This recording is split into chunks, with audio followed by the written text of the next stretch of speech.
Admiral Seulgi stood at the center of the massive command chamber aboard the human flagship, watching as holographic displays showed the positions of ships throughout the solar system. Commander Vextar stood beside her, still trying to process everything he had learned over the past few days. "You said you wanted to understand why we never revealed ourselves," Admiral Seulgi said, her voice calm but carrying the authority of someone who commanded fleets that spanned star systems. "Dr. Jinsu can explain it better than I can." Dr. Jinsu stepped forward from his position at the science station. He was younger than the other humans Vextar had met, but his eyes held the same unsettling depth of knowledge. "Commander Vextar, what do you know about evolution?" Dr. Jinsu asked.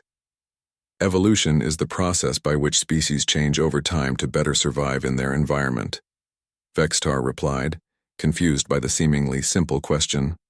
"Correct. But evolution doesn't only apply to biology. Civilizations evolve too. They face challenges that force them to adapt or die." Dr. Jinsu gestured to the holographic displays around them. "The question we've been trying to answer for the past 500,000 years is simple. Does intelligence naturally lead to wisdom, or does it lead to destruction?" Agent Nari emerged from the shadows near the wall. Her presence was unsettling. She moved too quietly, observed too carefully. Everything about her suggested she was someone who gathered secrets for a living. 17 civilizations, Agent Nari said. "That's how many we've tested with the same basic scenario. We wait until they develop space travel. We let them discover that they're not alone in the galaxy. Then we see what they do with that knowledge." The holographic display changed to show a galaxy map marked with different colored zones. Some areas glowed with soft blue light. Others were marked in red. A few regions were completely dark. "Blue represents civilizations that passed the test," Dr. Jinsu explained. "They learned about the larger galaxy and chose cooperation over conquest. Red represents those who are still being tested, and the dark areas are where civilizations used to exist," Agent Nari finished, "before they failed the test." Vextar stared at the dark zones on the map. Entire regions of space where nothing lived anymore. "What did they do wrong?" Philosopher Sunwoo stepped into the conversation. He was the oldest human Vextar had met, and his presence seemed to carry the weight of centuries of difficult decisions. "They chose to see other intelligent life as a threat instead of an opportunity," Sunwoo said. "When they learned they weren't the strongest force in the galaxy, they decided to become the strongest by destroying everyone else." The display zoomed in on one of the dark regions. Ancient stellar formations showed where planets had once orbited their suns, but the planets were gone now, reduced to asteroid fields and scattered debris. "The Zelkari Empire controlled 43 star systems," Dr. Jinsu said. "When they discovered that humans were watching them, they declared war on all intelligent life. They developed weapons designed to destroy entire solar systems. Admiral Seulgi manipulated the controls, and the display showed the final battle. Massive Zelkari war machines attacking civilian populations, planet-killing weapons being deployed against defenseless worlds. They had to be stopped," Admiral Seulgi said quietly. "When a civilization decides that genocide is their solution to competition, they leave us no choice." Agent Nari brought up another section of the map. The Corvin Republic lasted longer. They tried to negotiate while secretly building a weapon that could sterilize all life in a galaxy. They thought if they could kill everything except themselves, they would win by default. Vextar felt sick as he realized what he was seeing. These weren't just historical records. They were warnings, examples of what happened to civilizations that made the wrong choice. "How do you decide?" he asked. "How do you determine who passes and who fails?" Dr. Jinsu turned to face him directly. "We don't decide, Commander. You decide. Every civilization decides for itself." The display changed to show the Vorthak Empire from a new perspective, not as conquerors expanding across the galaxy, but as test subjects being observed and evaluated. Every major decision, every policy change, every cultural development had been carefully monitored and recorded. "For 300,000 years, we've been watching your people," Philosopher Sunwoo said, "watching how you treat other species, how you respond to setbacks, how you handle power when you have it." Agent Nari highlighted specific events in Vorthak history. "When you encountered the primitive Deltari species, you enslaved them instead of helping them develop. When you found the ruins of the ancient Vaxan civilization, you stripped their worlds of resources instead of preserving their cultural heritage. But," Dr. Jinsu added, When the plague hit your colony on Tertius Prime, your people spent enormous resources to develop a cure that they then gave freely to 3 other species suffering from similar diseases. The records showed a complex picture. The Vorthak Empire was neither purely good nor purely evil. They were a normal civilization, making normal choices, some wise and some foolish. That's why the test takes so long, Admiral Sulgi explained. One decision doesn't define a species. We need to see patterns, trends, the direction a civilization is moving over centuries. Vextar thought about his own people's history, the wars they had fought, the worlds they had conquered, the species they had displaced or destroyed. What's our pattern? Mixed, philosopher Sun Wu replied honestly. Your people are capable of great cruelty and great compassion. Like most species, the question is which tendency will dominate as you continue to grow. Agent Nari manipulated the display to show possible futures for the Vorthak Empire. Some scenarios showed them becoming peaceful traders and explorers. Others showed them becoming galactic tyrants. A few showed them following the same path as the dark zones on the map. The test isn't really about us judging you, Dr. Jinsu said. It's about you judging yourselves. What kind of civilization do you want to be? Admiral Selgi gestured to the ships visible through the command chamber's viewing windows. Massive human vessels that dwarfed anything in the Vorthak fleet. We have the power to destroy your entire empire in a matter of days. We could have done it at any point in the last 300,000 years. But we didn't, philosopher Sun Wu added, because power without wisdom is just destruction, and destruction doesn't create anything worthwhile. Vextar looked around at the humans surrounding him. They spoke casually about having the power to erase his entire civilization from existence. But they also spoke about giving his people choices, about hoping for the best, about believing in the possibility of growth and wisdom. What happens if we fail the test? He asked quietly. Agent Nari's expression didn't change. The same thing that happened to the Zelkari and the Corvan Republic. The same thing that happened to 12 other civilizations that chose destruction over cooperation. And if we pass? Then you join the galactic community as equals, Admiral Sulgi said. You trade with other civilizations. You share knowledge. You help test the next species that develop space travel. Dr. Jinsu smiled slightly. The universe is big enough for everyone, Commander. But only if everyone agrees to play by rules that let everyone survive. As Vextar stood in the command chamber, surrounded by technology that made his people's greatest achievements look like children's toys, he realized that the test was still ongoing. Every choice his people made from this point forward would determine not just their future, but their survival. The humans had given them the greatest gift possible, the knowledge of what the stakes really were. Now it was up to the Vorthak to decide what to do with that gift. President Youngji sat in the simple but elegant office that served as the heart of human government. Through the large windows behind her desk, Earth spread out in all its blue and green glory. Commander Vexistar sat across from her, still trying to process everything he had learned during his week on Luna Station. You've seen our history, President Youngji said, her voice carrying the quiet authority of someone who spoke for an entire species. You've learned about the test. You understand the choices your people face. Now we need to discuss what comes next. Elder Bong Su entered the room, moving with the careful grace of someone who had lived for centuries. His presence seemed to fill the space with wisdom accumulated over lifetimes of difficult decisions. Commander Vextar, Elder Bong Su said, settling into a chair beside the president. Before we continue, there is one more thing you need to know. One final truth that will help you understand your situation completely. Vexitar felt a familiar chill of fear. Every conversation with humans seemed to reveal something that shattered his understanding of reality. What truth? Captain Minji appeared on a holographic display, broadcasting from what appeared to be the bridge of an exploration vessel. Her uniform was different from the other humans he had met. More practical, designed for long journeys between the stars. Captain Minji leads our deep space exploration division, President Youngji explained. She has something to show you. The hologram expanded to fill half the room, showing Captain Minji standing in front of a massive viewing window. Beyond the window, space stretched in all directions, filled with distant stars and nebulae. Commander Vextar, Captain Minji said, I want you to look carefully at what you see behind me. Vextar studied the star field visible through the window. It took him a moment to realize what was wrong. The patterns were familiar. Too familiar. Those are the constellations visible from Earth, he said slowly. Correct, Captain Minji replied. I am currently in orbit around Earth's moon. This is the view from Luna Station. Vextar's confusion deepened. But you said you were with the Deep Space Exploration Division. Scientist Jaehyun joined the holographic display, standing beside Captain Minji. His equipment and instruments marked him as someone who worked with the most advanced technology humanity possessed. That's correct, Scientist Jaehyun said. Captain Minji does lead our deep space exploration efforts. All of our deep space exploration efforts. The hologram changed to show technical schematics that hurt Vextar's head to look at.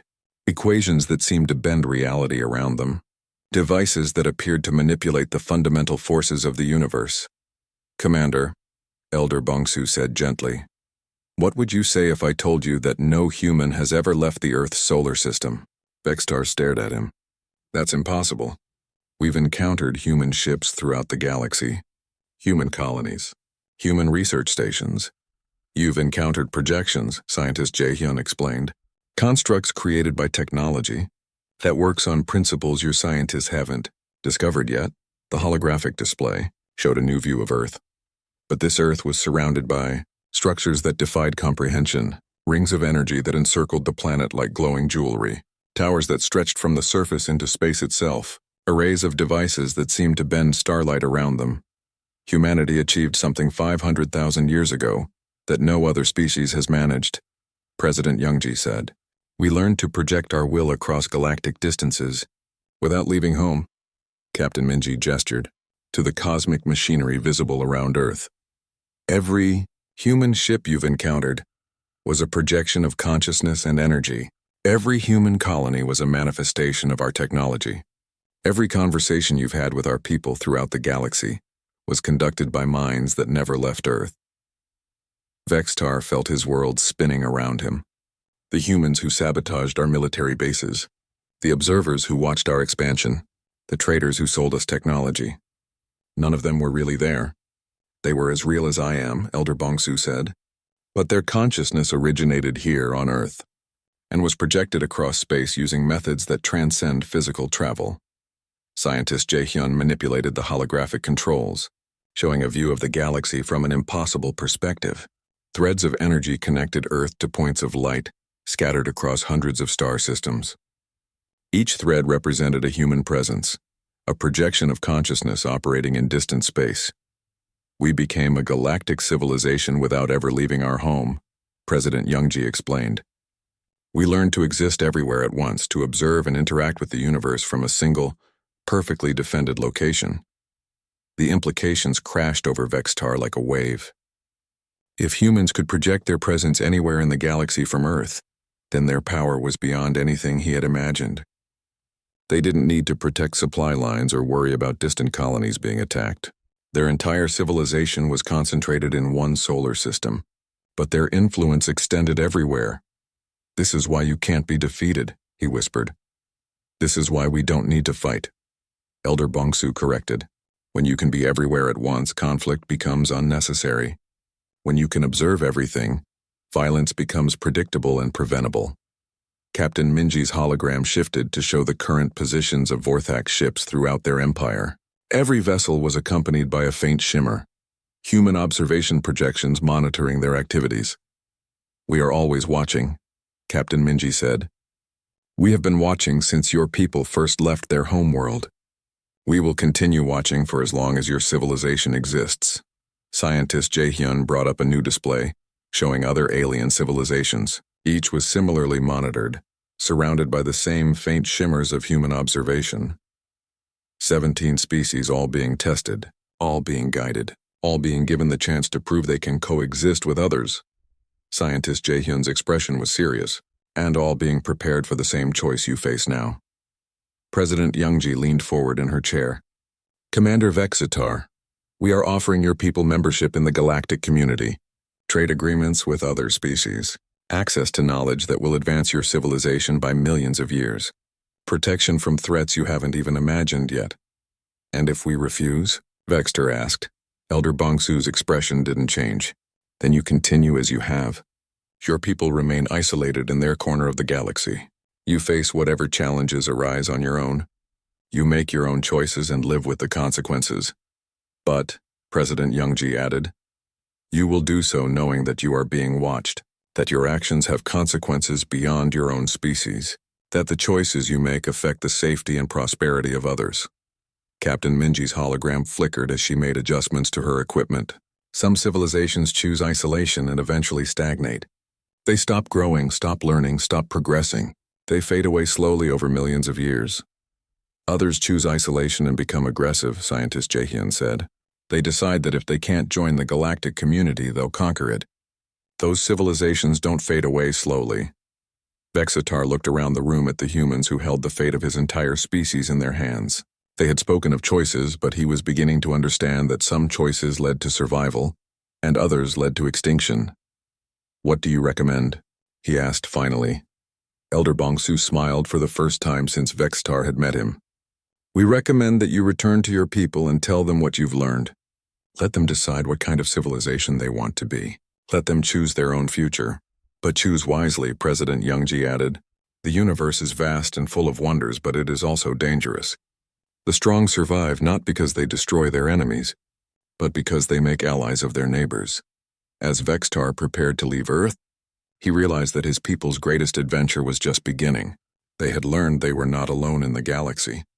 They had discovered that intelligence and wisdom were not the same thing, and they had been given the chance to prove they deserved a place among the stars. The question was whether they were wise enough to take it. Ambassador Hyunwoo stood in the main conference room of Luna Station, watching the Vorthak shuttle approach through the massive viewing window. The alien ship was beautiful in its own way, all flowing curves and dark metal that seemed to absorb light, but Hyunwoo knew that beauty often hid danger. Sir, Captain Taewon said from behind him, our security teams are in position. If this goes wrong, it won't go wrong, Captain, Hyunwoo replied calmly. We've been preparing for this moment for a very long time. Dr. Samin looked up from her tablet, where she was reviewing the final details of their presentation. The mathematical proofs are ready. The star charts are confirmed. Everything is exactly as we planned. Gina, the AI specialist, nodded from her position at the main control panel. All systems are green. The translation matrices are working perfectly. They'll understand every word we say. Hyunwoo smiled slightly. The Vorthak thought they were coming to meet a young species that had somehow gotten lucky with technology. They had no idea what they were really walking into. The shuttle docked with a soft thud that vibrated through the station's hull. Hyunwoo straightened his formal diplomatic robes and walked toward the airlock. Behind him, his team took their positions. Everything had to be perfect. The airlock opened with a hiss of equalizing pressure. 3 Vorthak stepped through, led by a tall figure that could only be Commander Vexitar. The alien was impressive, nearly 8 feet tall, with 4 eyes arranged around an angular head, and skin that shifted between blue and purple depending on the light. Commander Vexitar, Hyunwoo said, bowing slightly in the formal greeting. Their intelligence files had indicated was appropriate. Welcome to Luna Station. I am Ambassador Hyunwoo representing the United Earth Council. Vexitar's eyes widened slightly at hearing his name. You know who I am. We know many things, Hyunwoo replied. Please follow me. We have much to discuss. He led the Vorthak delegation through the station's corridors. Hyunwoo made sure they passed the observation windows that showed Earth hanging in space below them. He wanted them to see the orbital rings that circled the planet, the massive solar collectors that converted starlight into energy, and the countless ships that moved between Earth and its colonies. Impressive, Vexitar's science officer muttered. How long did it take you to build all this? Dr. Soman answered without looking up from her tablet. The current configuration was completed about 50,000 years ago. We've made some improvements since then. The Vorthak stopped walking. 50,000 years ago, their records showed Earth's creatures had barely discovered agriculture. That's impossible, Vexitar said. Many things seem impossible until you understand how they work, Hyunwoo replied. Please, let's continue. They entered the main conference room where a large holographic display dominated the center of the space. Hyunwoo gestured for their guest to be seated at the curved table. Before we begin, Hyunwoo said, we have a gift for you. Gina activated the holographic display. The room filled with a 3-dimensional map of the local galaxy. Stars and planets hung in the air like glowing jewels. But what made the Vorthak gasp was not the beauty of the display. It was what the map showed. Every Vorthak colony was marked. Every military base. Every secret research station. Every hidden weapons cache. The map showed details that even most Vorthak commanders didn't know existed. How do you have this information? Vexitar demanded, his voice rising. Dr. Soman stood and walked to the display.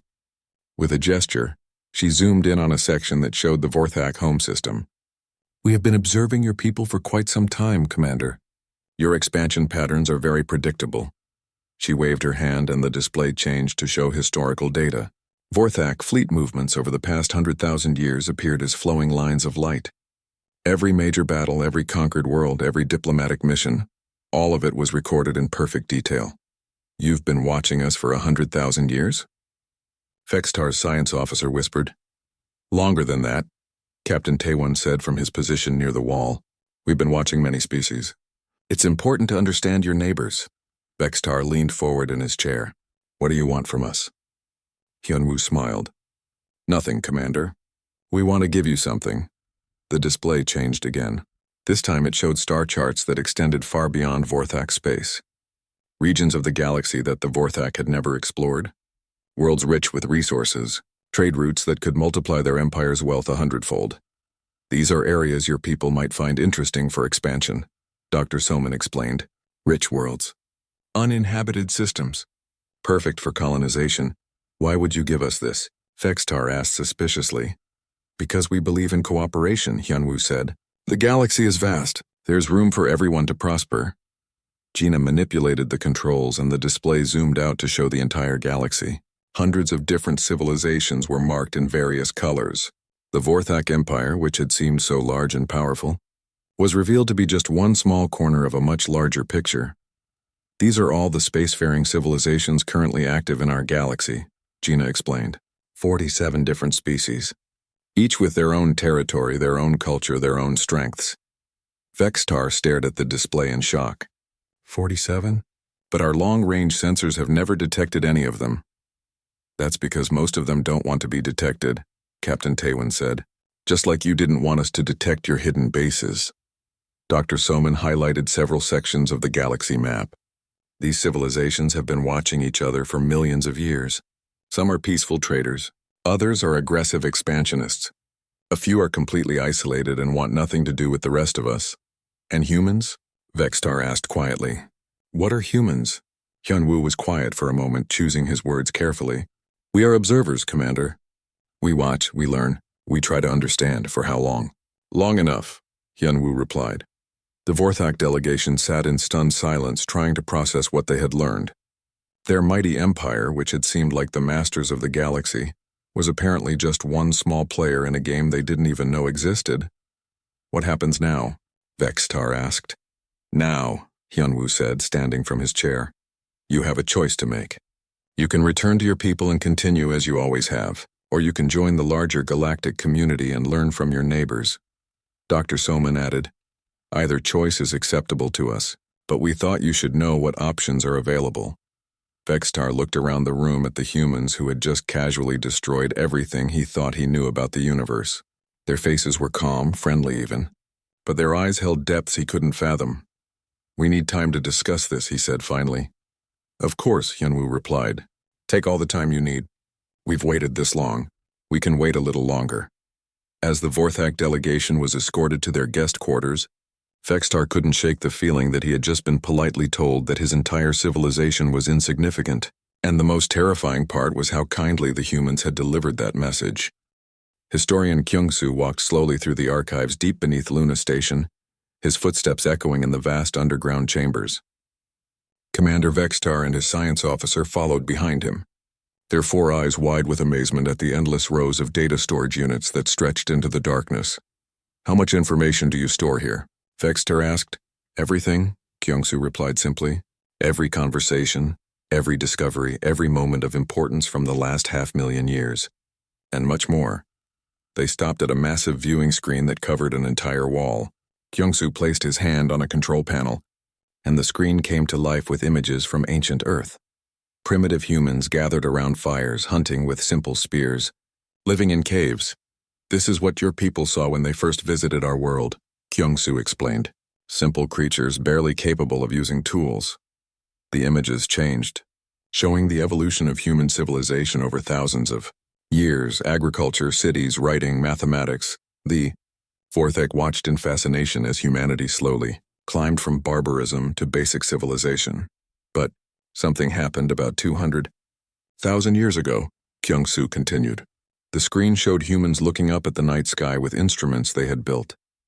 We discovered that we were not alone. Vextar's science officer leaned forward. You detected our survey ships? Not just detected, Kyung-soo said with a slight smile. We followed them home. The screen now showed impossible images. Human ships, primitive but functional, traveling between the stars, following Vorthak vessels back to their colonies, watching from the shadows as the Vorthak Empire expanded across the galaxy. This is impossible, Vextar whispered. Our records show no signs of human space travel until recently. General Do-hyun stepped out of the shadows behind them. His presence was commanding, and his eyes held the sharp intelligence of a military strategist who had never lost a battle. That's because we didn't want you to see us, Do-hyun said. Stealth technology was one of the first things we developed once we knew you existed. He gestured to the screen, which now showed detailed technical schematics. Invisibility fields, sensor dampeners, ships that could hide in the shadow of asteroids for decades without being detected. Researcher Yuna joined them, carrying a tablet full of data. We spent 50,000 years just watching and learning, studying your technology, your culture, your military tactics. We became experts on the Vorthak Empire before your people even knew humans could count past 10. The screen changed again, showing a timeline of Vorthak history. But this version was different from what Vextar knew. It showed disasters that had befallen Vorthak colonies, equipment failures that had cost them important battles, natural phenomena that had destroyed their research stations. The solar flare that destroyed your research base on Kellyan 7, Yuna said, pointing to one entry on the timeline. That wasn't natural. Vextar felt his blood turn cold. That flare killed 8,000 researchers. We know, Kyung-soo said quietly. We also know that they were developing weapons designed to sterilize entire planets. Weapons that would have made your empire unstoppable. Commander Woo-jin appeared on the screen via hologram from his starship. His uniform marked him as a senior military officer. But his eyes held something that made Vextar's skin crawl. The look of someone who had made terrible decisions for good reasons. The mining accident on Tertius Prime, Woo-jin said. The plague that swept through your military academy on Vorthak 2. The computer virus that corrupted your battle fleet's navigation systems during the siege of Calaris. None of those were accidents. The timeline on the screen highlighted dozens of similar events, disasters that had shaped Vorthak history, slowing their expansion, weakening their military, forcing them to spend resources on recovery instead of conquest. You've been sabotaging us for hundreds of thousands of years, Vextar said, his voice barely a whisper. Guiding you, General Do-hyun corrected. Every civilization faces choices as it grows. We simply made sure you faced those choices at the right times. Yuna manipulated her tablet, and the screen showed a comparison chart. On one side was the actual timeline of Vorthak expansion. On the other was a projection of what their expansion would have looked like without human interference. The difference was staggering. Without the disasters and setbacks, the Vorthak Empire would have conquered half the galaxy by now. They would have been unstoppable. Why? Vextar asked. Why interfere at all? Why not just destroy us? Kyung-soo was quiet for a long moment. Because destruction is easy. Anyone can destroy. Creating something better requires patience. He gestured to the screen, which now showed the current state of Vorthak space. Despite all the setbacks, it was a thriving civilization. Their people were prosperous. Their culture was rich. Their technology, while not as advanced as they thought, was still impressive. Every setback we gave you forced your people to be more creative, more resilient, more careful, Yuna explained. You developed better safety protocols after the mining accident. You improved your medical research after the plague. You created more secure computer systems after the virus. We made you stronger, General Do-hyun added, but we also made sure you stayed humble. Commander Woo-jin's hologram flickered as his transmission strengthened. The question, Commander Vextar, is what you'll do with this knowledge. The screen changed one final time, showing not the past but the present. Vorthak ships scattered throughout their empire. unaware that human vessels watched them from concealed positions, Vorthak colonies that thought they were alone, not knowing that human observation posts monitored their every move. "We are still watching," Kyung-soo said softly. "We have never stopped watching, and we are not the only ones." The screen split into multiple sections, each showing a different alien civilization. Some were familiar to Vextar from ancient Vorthak legends. Others were completely unknown. 17 different spacefaring civilizations have undergone the same process you just experienced, Yuna explained. Some adapted well to learning they were being observed and guided. Others, the screen showed empty star systems. Worlds that had once held thriving civilizations but were now silent and dark. Others chose to fight, General Do-hyun said. They decided that if they couldn't be the strongest, they would destroy everyone else. Those civilizations no longer exist. Vextar looked around at the humans surrounding him. They spoke casually about the destruction of entire species as if discussing the weather.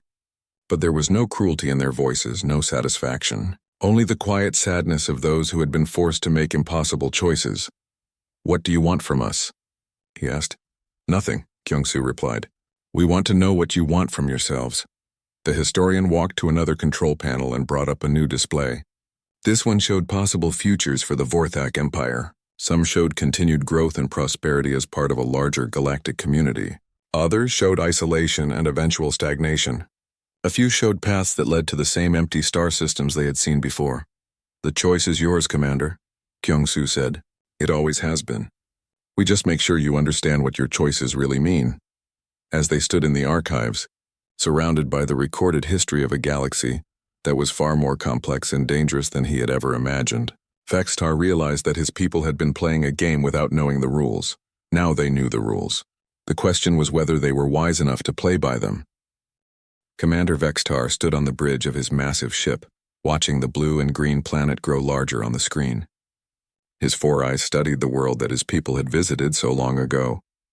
The records were old, very old.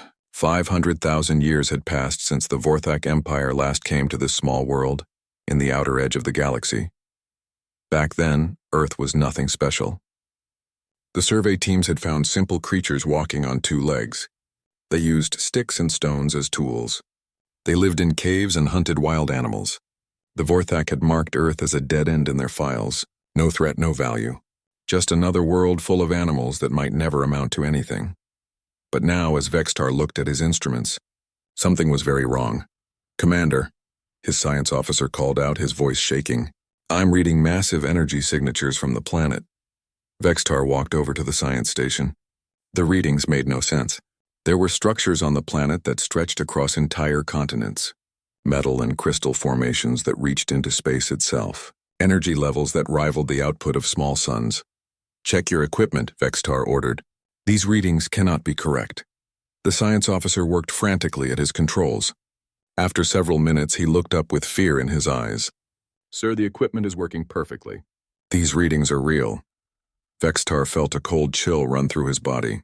He had been exploring the galaxy for his entire life. He had seen the rise and fall of dozens of civilizations, but nothing had prepared him for this. "Sir," the communications officer interrupted, "we're receiving transmissions from the planet." "What kind of transmissions?" "Organized radio signals, mathematical sequences. And sir," the officer paused, his face pale, "they're broadcasting in over 300 different languages." Vextar grabbed the edge of the console. 300 languages meant 300 different cultures. It meant a level of diversity and organization that should have taken millions of years to develop. But the primitive apes they had observed should barely be able to make fire by now. "Put the transmissions on the main screen," Vextar commanded, the bridge filled with sounds and images from Earth. News broadcast in languages Vextar had never heard. Mathematical equations that hurt his head to look at. Art and music that spoke of a deep, complex culture. And then, something that made his blood freeze. A human face appeared on the screen. The creature had the same basic shape as the primitive animals from the old records. But its eyes were different. They held intelligence. Deep, frightening intelligence. "Welcome back to our solar system," the human said in perfect Vorthak language. "We have been expecting you." Every officer on the bridge turned to stare at their commander. How could this creature speak their language? How did it know they were coming? "This is Dr. Kira of the Earth Science Council," the human continued. We know you have many questions. We invite you to send a representative to our Luna station for discussions. The transmission ended, leaving the bridge in complete silence. Vextar's mind raced. Luna station? He checked his star charts. Luna was the small moon that orbited Earth. The idea that these creatures had built something there was impossible. It should have taken them millions of years just to reach their own moon. Sir, his navigator spoke up, I'm detecting artificial structures on the moon's surface. Large ones. Vextar looked at the enhanced images of Earth's moon. What he saw made his legs weak. The moon's surface was covered with gleaming cities. Massive docking bays that could hold ships the size of his own. Energy shields that shimmered like soap bubbles around the entire lunar surface. How long since our last survey of this system? Vextar asked quietly. 500,000 years, sir. Just as you said. Vextar closed his eyes and tried to think.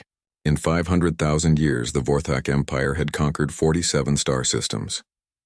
They had built the greatest war machine the galaxy had ever seen. They considered themselves the masters of space and time. But these humans had apparently gone from using stone tools to building moon cities in the same amount of time. It was impossible. It went against everything the Vorthak knew about how civilizations developed. Sir? The communications officer called out again. We're receiving another transmission. This one is different. Show me. A new human appeared on the screen. This one wore strange clothing covered in symbols that hurt to look at.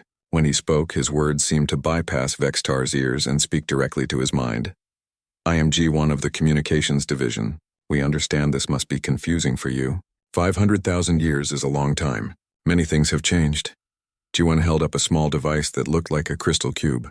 We have prepared a gift for you, a token of friendship and a demonstration of our capabilities. The device in G1's hand began to glow. Suddenly, every screen on Vextar's ship lit up with information, star charts, technical specifications, historical records. But not just any records. These were Vorthak records, secret military files that only the highest commanders should have access to.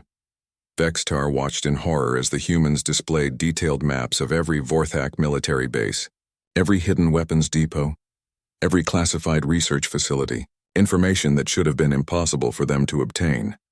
How do you have this information? Vextar whispered. As if hearing his question, G1 smiled on the screen. We have been watching, Commander Vextar. Watching and learning. Your people are not the only ones who explore the galaxy.